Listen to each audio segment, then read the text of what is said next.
Hi, I'm Linda. In this episode, I explain why prayer works. If you haven't come to the conclusion that I may be a little off center, then maybe this episode will convince you. I have proof enough for myself that something always watches me. I found out the hard way that I could not get away with doing something wrong, even if I thought I did at the time. One example of this happened when I was self-employed repairing copy machines for a living. I was at a customer's office in an American strip mall where I could park right in front of the office. In a copier, there is a very expensive part called a drum that is photosensitive. While I was cleaning the machine, I had the part out on the ground when I accidentally splashed a chemical on it that created a small dot. Once I reassembled the machine, there was a small spot on each copy that would be in a different place on each page. I knew what I had done and hoped the customer would not notice, but he did. The part was well worn, and I did not want to give him a new drum because of the cost, though that is what I should have done. He agreed to let me sell him a new part at a prorated cost, but I still felt bad as he would not have had to buy one for a while had I not made that mistake. I continued to have the customer, yet my guilt remained. Not long after that, I was back servicing the same machine and parked in front of the office. All went well until I had finished and returned to my car, which would not start. At least it failed in a safe location. Though I often did my own repairs on my car, I had no clue what was wrong and had to get my car towed to a repair shop. It turned out water from my plugged-up air conditioner drain spilled onto the car's computer and ruined it. This repair cost me a lot more than the part I damaged belonging to my customer. The fact that it happened right in front of the customer who I had wronged hit home. After that, I have always admitted my mistakes, trying to learn from them, and then pray to the universe to allow me to pass through the door of lesser consequences, which works every time. The way the universe seems to work is that if we have a lesson to learn, but we don't get the message the first time, the lesson will come around again in a different form. The lessons never get easier. They get harder each time until we finally get the message. So if there is something to learn, it is best to look for the message the first time around and change accordingly. Otherwise, it keeps getting worse. When I realized that something was really watching me all the time, it really freaked me out. To think somebody sees all the gross things I do when no one is looking. And I don't think I need to state any examples. Well, I hope it is amusing in some way. It did inhibit some of my actions initially, but a psychic friend told me they don't judge us for it. And considering they have been watching me scratch my butt and more for my entire life, I guess they would be used to it by now. So these days I try to give them something to talk about.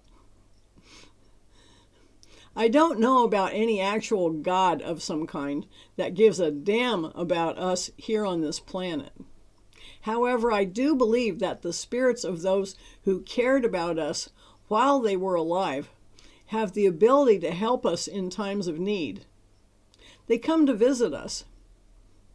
Apparently, it is a major pastime for spirits. So I have managed to develop a good working relationship with whatever it is that watches me.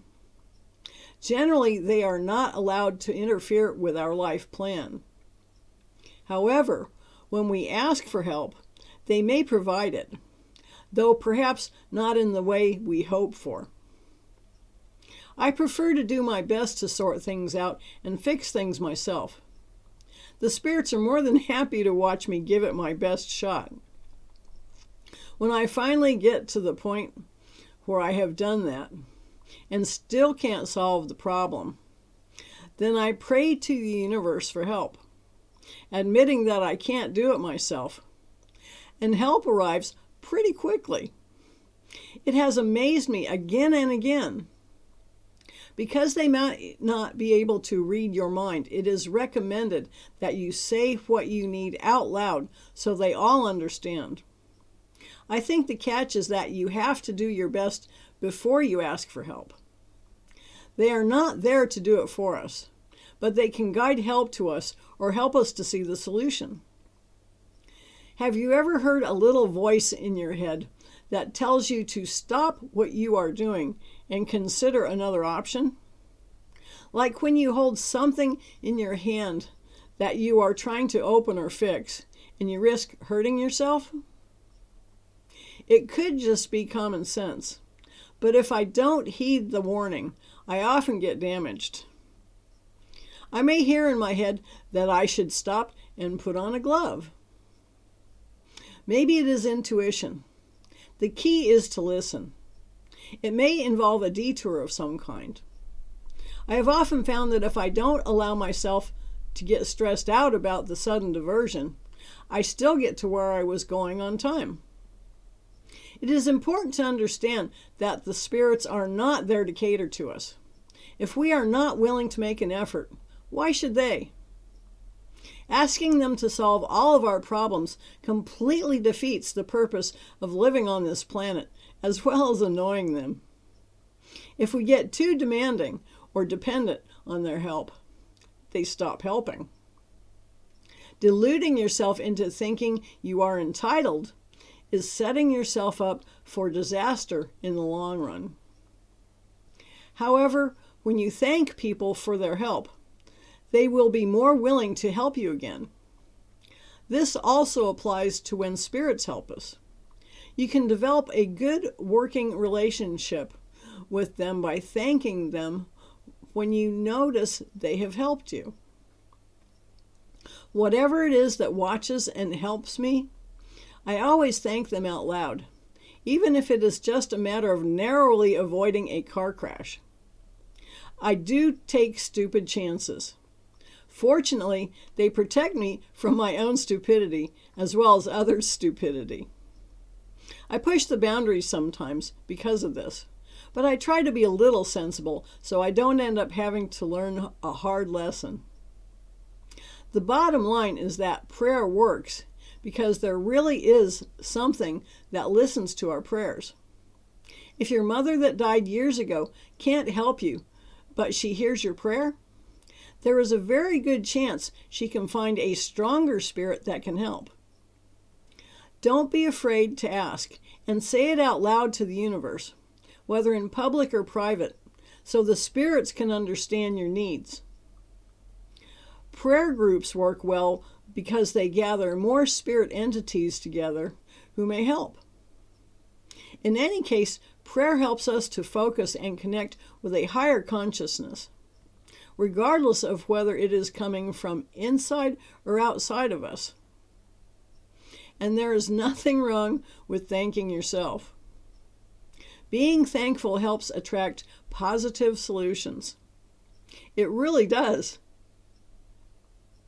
If you like this video, please give it a thumbs up and subscribe.